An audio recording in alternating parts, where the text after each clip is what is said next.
Hello everyone and welcome to my channel. Students, आज हम class 12th के chapter 3 human reproduction की बात करते हैं और इसका लेक्चर 1 शुरू करते हैं, जिसमें हम मेल रिप्रोडक्टिव सिस्टम पढ़ने वाले हैं। तो आइए स्टूडेंट्स, हम शुरू करते हैं। मेल रिप्रोडक्टिव सिस्टम की लोकेशन की सबसे पहले यदि हम बात करें स्टूडेंट्स, तो ये पेल्विस रीजन में पाया जाता है। पेल्विस रीजन से हमारा मतलब है वह रीजन जो हमारी लेग और हमारे एब्डोमेन के बीच में पाया जाता है। मेल रिप्रोडक्टिव सिस्टम में हम एक पैर टेस्टिस को इंक्लूड करते हैं, एक्सेसरी डक्ट्स को इंक्लूड करेंगे, एक्सेसरी ग्लैंड्स को इंक्लूड करेंगे और एक्सटर्नल जेनिटेलिया को इंक्लूड करेंगे। टेस्टिस की यदि हम बात करें स्टूडेंट्स, तो ये एब्डोमिनल कैविटी के बाहर पेल्विक रीजन में ही पाया जाता है, लेकिन ये एक सेक लाइक स्ट्रक्चर में पाया जाता है, एक पाउच लाइक स्ट्रक्चर में पाया जाता है, जिसे स्क्रोटम कहते हैं। स्क्रोटम एक मस्कुलर सेक लाइक स्ट्रक्चर स्टूडेंट जिसके अंदर टेस्टिस प्रोटेक्ट रहता है। ये एक्सटर्नल मेल जेनेटेलिया का ही भाग है, जो कि पेनिस के बिहाइंड वाले भाग पर लोकेट होता है या पेनिस के पीछे वाले भाग पर पाया जाता है। पेनिस जो है वो एक्सटर्नल मेल जेनेटेलिया हो जाएगा स्टूडेंट्स। ये एक diagrammatic sectional view of male pelvis showing reproductive system आपको दिखाया गया है। ये मेल रिप्रोडक्टिव सिस्टम का एक लेबल डायग्राम है स्टूडेंट, जिसमें आपको टेस्टिस नज़र आ रहा है और स्क्रोटम सेक भी नज़र आ रहा है और वेरियस दूसरे पार्ट्स भी आपको नज़र आ रहे हैं, जिनकी हम आगे बात करने वाले स्टूडेंट्स। तो आप लेबल डायग्राम बनाने की प्रैक्टिस करेंगे, इस लेबल डायग्राम को बहुत अच्छे ढंग से लर्न करेंगे।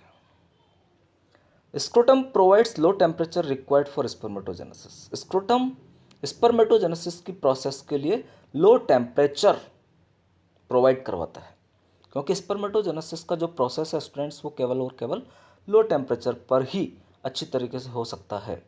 हाई टेम्परेचर पर इसमें बहुत सारी एरर आ जाएगी, बहुत सारी इम्प्योरिटी आ जाएगी। The testis are placed outside the abdominal cavity so as to maintain a temperature that is 2 to 2.5 degree centigrade lower than the average human body temperature. Scrotum sac के अंदर यदि टेस्टिस रहेंगे तो वहाँ पर टेम्परेचर इनका 2 to 2.5 डिग्री सेंटीग्रेड कम रहेगा average human body temperature से, और आसानी से स्पर्मेटोजेनेसिस का प्रोसेस हो जाएगा, ये चल पाएगा। The lower temperature in testes is required for spermatogenesis, as the normal human body temperature can lead to mutation in the sperms. अब यदि नॉर्मल ह्यूमन बॉडी टेम्परेचर पर ही हम स्पर्मेटोजेनेसिस के प्रोसेस की बात करें स्टूडेंट्स, तो इस बॉडी टेम्परेचर पर उनके अंदर म्यूटेशन पाया जाएगा, म्यूटेशन हो जाएगा, और म्यूटेशन की वजह से वहाँ पर वेरियस प्रकार के जेनेटिक डिसऑर्डर्स भी पैदा हो सकते हैं। Each testis is about 4 to 5 centimetre length. प्रत्येक टेस्टिस की लंबाई 4 से 5 सेंटीमीटर होती है और चौड़ाई की यदि हम बात करें तो 2 से 3 सेंटीमीटर होती है। इस टेस्टिस हैज़ अबाउट 250 कंपार्टमेंट्स। प्रत्येक टेस्टिस में 250 कंपार्टमेंट्स पाए जाते हैं, जिन्हें टेस्टिकुलर लोब्यूल्स के नाम से जाना जाता है। प्रत्येक लोब्यूल में 1 से 3 हाईली कोइल्ड सेमनीफेरस ट्यूब्यूल्स पाई जाती है। सेमनीफेरस ट्यूब्यूल्स जो है वो मियोसिस की साइट है और आगे स्पर्मेटोजोआ को फॉर्म्ड करेगी या बनाने का काम करती है। The inner lining of each seminiferous tubules consist of 2 types of cells. Seminiferous की जो इनर लाइनिंग है वहाँ पर 2 प्रकार की सेल्स पाई जाती है, spermatogonia and Sertoli cells. Spermatogonia की यदि हम बात करें तो ये मैच्योर मेल जर्म सेल्स होती है स्टूडेंट्स, जो कि मियोसिस के अंदर जाती है और स्पर्म को प्रोडक्शन करवाती है, स्पर्म को प्रोड्यूस करने का काम करती है। प्रत्येक स्पर्मेटोगोनियम जो है वो डिप्लॉइड सेल है स्टूडेंट्स, जिसके अंदर 46 क्रोमोसोम पाए जाएंगे, और ये मियोसिस के द्वारा ये स्पर्म बना रही तो स्पर्म्स के अंदर 23 क्रोमोसोम या हैप्लॉइड नंबर ऑफ क्रोमोसोम्स पाए जाएंगे। सर्टोली सेल्स स्टूडेंट्स स्पर्मेटोगोनिया को एज वेल एज स्पर्मेटोजोआ को न्यूट्रिशन प्रोवाइड करवाने का काम करती है। तो सर्टोली सेल्स का बहुत ही इंपॉर्टेंट फंक्शन होता है यहाँ पर स्टूडेंट्स। आगे हम इंटरस्टिशियल स्पेसेस की बात करते हैं। These are the regions outside the seminiferous tubules. ये सेमनीफेरस ट्यूबल्स के बाहर वाले भाग में पाए जाने वाले रीजन है। The contain small blood vessels. इनके अंदर छोटी ब्लड वेसल्स पाई जाती है, कुछ इम्यूनो कम्पिटेंट सेल्स भी पाई जाती है, और इंटरस्टिशियल सेल्स और लेडिक सेल्स भी पाई जाती है। तो इम्यूनो कम्पिटेंट सेल से हमारा मतलब है इम्यून सेल से स्टूडेंट। जब कोई एंटीजन हमारी बॉडी में आता है तो इन इम्यूनो कम्पिटेंट सेल्स के द्वारा इम्यून रेस्पॉन्स जो है वो प्रोवाइड करवाया जाता है या प्रोड्यूस किया जाता है। इंटरस्टिशियल सेल्स को लेडिक सेल्स के नाम से भी जाना जाता है, और लेडिक सेल्स का यहाँ पर एक बहुत ही इंपॉर्टेंट फंक्शन हो जाता है स्टूडेंट्स, क्योंकि ये जो सेल्स है वो टेस्टिकुलर हार्मोन्स या मेल एंड्रोजन को प्रोड्यूस करवाने का काम करती है, जिसका नाम हम बचपन से पढ़ते आ रहे हैं, टेस्टोस्टेरोन। छोटी क्लासेस में भी हमने इस हार्मोन का नाम पढ़ा। ये मेल एंड्रोजन हार्मोन होता है स्टूडेंट्स, जिसको लेडिक सेल या इंटरस्टिशियल सेल्स के द्वारा प्रोड्यूस किया जाता है। स्टूडेंट्स ये एक टेस्टिस का डायग्राम आपको यहाँ पर दिखाया गया है। तो इस डायग्राम में आपको सर्टोली सेल्स भी नज़र आ रही है, लेडिक सेल्स भी आपको बाहर नज़र आ रही है और स्पर्मेटोगोनियम भी नज़र आ रही है। तो स्टूडेंट्स यहाँ पर भी आप लेबल डायग्राम बनाने की प्रैक्टिस करेंगे। ल्यूमन आपको बीच में दिख रहा है और स्पर्म का प्रोडक्शन वहाँ पर पाया जा रहा है। ये एक इनलार्ज व्यू है जिसमें आपको म्योटिक डिवीजन फर्स्ट और म्योटिक डिवीजन सेकंड और माइटोसिस तीनों प्रकार के डिवीजन यहाँ पर चलते हुए दिखाई दे रहे हैं, जिसमें primary spermatocyte, secondary spermatocyte, spermatid, ये सब प्रोसेस आगे हम पढ़ने वाले हैं स्टूडेंट्स। यहाँ पर केवल और केवल आप टेस्टिस का डायग्राम, लेबल डायग्राम देखेंगे कि कौन कौन सी जो सेल्स है वो कहाँ कहाँ पर पाई जाती है। सारे प्रोसेस आगे हम पढ़ेंगे। एक्सेसरी डक्ट्स की यदि हम बात करें, the accessory ducts transport the sperms from the testis to the urethra. जो एक्सेसरी डक्ट्स होती है वो स्पर्म्स को टेस्टिस से यूरिथ्रा की तरफ ट्रांसपोर्ट करने का काम करती है ताकि वो वहाँ से बॉडी से बाहर निकल सके।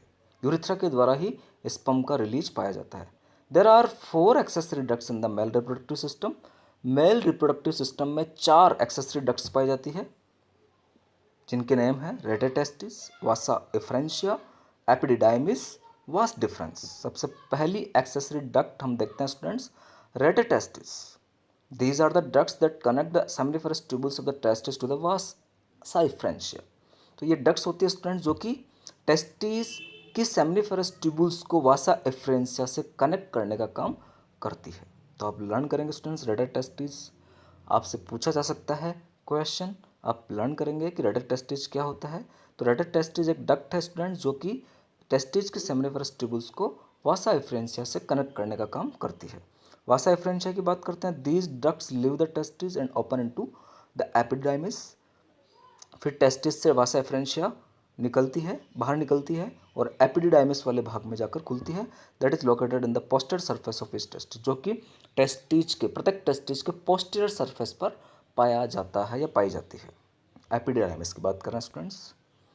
आगे एपिडिडाइमिस की बात करते हैं। It is located on the posterior surface of each testis and opens into the vas deferens.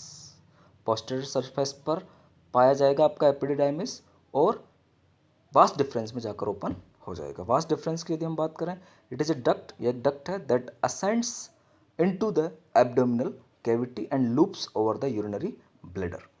तो एक डक्ट स्टूडेंट जो कि एब्डोमिनल कैविटी के ऊपर से यूरिनरी ब्लैडर के चारों तरफ जाकर एक लूप का फॉर्मेशन करती है। It receives A duct from the seminal vesicle.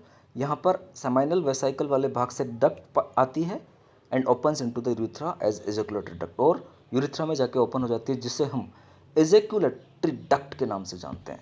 Ejaculatory duct. अब एजेकुलेटरी डक्ट क्या होती है स्टूडेंट्स? एजेकुलेशन का जो प्रोसेस होता है वो एजेकुलेटरी डक्ट के द्वारा होता है। एजेकुलेशन से हमारा मतलब है स्पर्म्स का यूरिथ्रा के थ्रू ह्यूमन बॉडी से बाहर निकलना।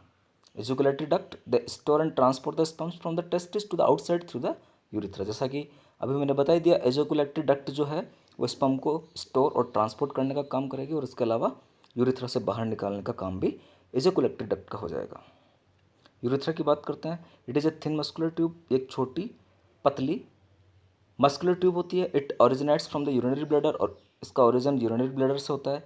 It then passes through the penis to its external opening called as the urethral meatus, और उसके बाद ये पेनिस से पास होती है और आगे की तरफ अपनी एक्सटर्नल ओपनिंग से खुलती है, और इस एक्सटर्नल ओपनिंग को हम यूरिथ्रल मीटस के नाम से जानते हैं। स्टूडेंट्स तो आप लर्न करेंगे what do you understand by urethral meatus. तो यूरिथ्रल मीटस की यदि हम बात करें स्टूडेंट्स, तो ये एक एक्सटर्नल ओपनिंग है जो कि पेनिस के आगे से बाहर की तरफ खुलती है, और इसी से एजेकुलेटरी डक्ट के द्वारा स्पर्म को इजेक्ट किया जाता है।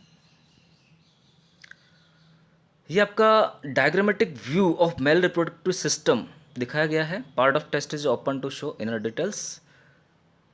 ये part of test is students जो कि एक बिग व्यू में आपको इधर दिखाया गया है। इसमें आपको सेमिनिफेरस ट्यूबुल्स नज़र आ रही है अंदर की तरफ, फिर एपिडाइमिस नज़र आ रहा है और वास्ट डिफरेंस भी आपको नज़र आ रही है, फिर आपका स्पर्मेटिक कोड है।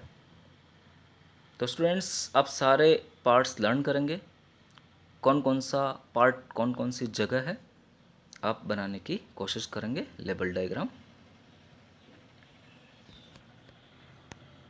आगे हम देखते हैं एक्सेसरी ग्लैंड्स। एक्सेसरी ग्लैंड्स में हम सेमाइनल वेसाइकल्स, प्रोस्टेट ग्लैंड और बल्बो यूरिथ्रल ग्लैंड्स की बात करेंगे स्टूडेंट। तो यहाँ पर 3 प्रकार की एक्सेसरी ग्लैंड्स पाई जाती है। These glands secrete products that mix with the sperms to nourish and protect them. इन सभी ग्लैंड्स के द्वारा सिक्रेशन या ऐसे प्रोडक्ट बनाए जाते हैं जो कि स्पर्म के साथ मिक्स होकर उसको नॉरिशमेंट देने का और उसको प्रोटेक्ट करने का काम करते हैं। Secretion of these glands constitute the seminal plasma. इन सभी ग्लैंड से होने वाले सिक्रेशंस को हम एक साथ सेमाइनल प्लाज्मा के नाम से जानते हैं। सेमाइनल प्लाज्मा जो है आपका, उसके अंदर fructose, calcium and certain enzymes पाए जाते हैं। फ्रक्टोज जो है वो ज़्यादा मात्रा में पाया जाता है। तो आप लर्न करेंगे स्टूडेंट्स सेमाइनल प्लाज्मा का कॉन्स्टिट्यूट क्या होता है। सेमाइनल वेसाइकल्स की हम बात करते हैं। They contribute approximately 60 to 75% of the fluid in semen. तो याद रखेंगे स्टूडेंट, सेमाइनल वेसाइकल सीमन का 60 से 75% पोर्शन या भाग बनाने का काम करता है। सीमन से हमारा मतलब है वह फ्लूइड जिसमें सारे सिक्रीशंस के साथ स्पर्म्स पाए जाएंगे। The secretions are rich in proteins. Secretions जो है वो प्रोटीन रिच होते हैं, एंजाइम रिच होते हैं। फ्रक्टोज उसमें पाया जाता है, विटामिन सी, फॉस्फोरिल कोलिन और प्रोस्टाग्लैंडिन्स उसमें मिलते हैं। The high fructose content provides nutrient energy for the spermatozoa. High fructose content यहाँ पर स्पर्मेटोजोआ को न्यूट्रिएंट एनर्जी प्रोवाइड करवाने का काम करता है स्टूडेंट्स। आगे प्रोस्टेट ग्लैंड की बात करते हैं। It secretes A slightly alkaline milky fluid. इसके द्वारा एक slightly alkaline milky fluid secrete किया जाता है। This help in the survival of sperms in the acidic vaginal environment. तो ये एक बहुत ही इंपॉर्टेंट फंक्शन करती है स्टूडेंट्स प्रोस्टेट ग्लैंड, क्योंकि ये स्पर्म्स को सर्वाइव करवाने में मदद करेगी। क्योंकि वेजाइनल एनवायरनमेंट जो होता है वो एसिडिक होता है और एसिडिक वेजाइनल एनवायरनमेंट में स्पर्म के सर्वाइवल को खतरा पैदा हो जाता है। स्पर्म वहाँ पर सर्वाइव नहीं कर सकते, तो प्रोस्टेट ग्लैंड उनको वहाँ पर सर्वाइव करने में मदद करती है। The secretions also improve the motility of the sperm. इसके साथ ही प्रोस्टेट ग्लैंड के जो सिक्रीशंस है वो स्पर्म्स की मोटिलिटी को भी इम्प्रूव करने में अपना कंट्रीब्यूशन देते हैं। आगे बल्बो यूरिथ्रल ग्लैंड्स है। The secretions of this gland lubricate the penis. Bulbourethral glands के सिक्रीशंस पेनिस को लुब्रिकेट करने का काम करते हैं and neutralize any residual acidity in the urethra. और इसके अलावा यूरिथ्रा में अगर कोई एसिडिटी बच गई है तो उसे न्यूट्रलाइज करने का फंक्शन भी बल्बो यूरिथ्रल ग्लैंड्स के सिक्रीशंस का ही होता है। एक्सटर्नल जेनिटेलिया की बात करते हैं आगे। Penis is the external genitalia, जैसा कि मैं पहले भी बता चुका हूँ। It is made of special tissue that helps in erection of the penis. एक स्पेशल टिश्यू से मिलकर बना होता है जो कि इसके इरेक्शन में मदद करता है टू फैसिलिटेट इंसेमिनेशन। और इरेक्शन के द्वारा ही आगे इंसेमिनेशन होता है। इंसेमिनेशन से हमारा मतलब है स्पर्म का ह्यूमन मेल बॉडी से बाहर की तरफ निकलना। The enlarged end of penis is called glans penis. जो पेनिस का इनलार्ज्ड एंड होता है उसे हम ग्लांस पेनिस कहते हैं। पिछले वाले डायग्राम में हमने मेल रिप्रोडक्टिव सिस्टम का जो डायग्राम देखा है स्टूडेंट्स, उसमें आपको ग्लांस पेनिस वाला भाग भी नजर आ जाएगा। Glans penis is covered by a loose fold of skin called foreskin. Glans penis की यदि हम बात करें तो ये स्किन के एक लूज फोल्ड से कवर्ड पाया जाता है जिसे हम फोरस्किन कहेंगे। फोरस्किन को भी स्टूडेंट्स वहाँ पर लेबल किया गया है डायग्राम में। आप वापस डायग्राम देखेंगे ढंग से। Thanks students. तो यहाँ तक हमारा मेल रिप्रोडक्टिव सिस्टम कंप्लीट होता है और आप इस सिस्टम को बहुत अच्छे ढंग से लर्न करेंगे।